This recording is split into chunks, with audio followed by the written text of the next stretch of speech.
மொத்தம் ஓதி யாகங்கள் நித்தம் செய்து பூஜிக்கும் பக்தி அதிலும் உன்னை காணலாம்.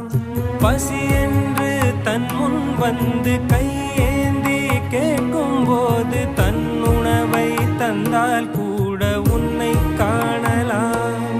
உன்னை காண பல கோடி இங்கு வாரி இறைக்கிறார்கள்.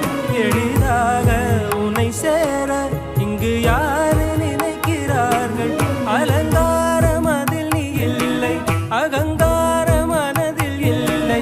துளி கள்ளம் கபடம் கலந்திடாத அன்பில் இருக்கிறாய். உணர்ந்தேன் உனையே உனையே மறந்தேன்.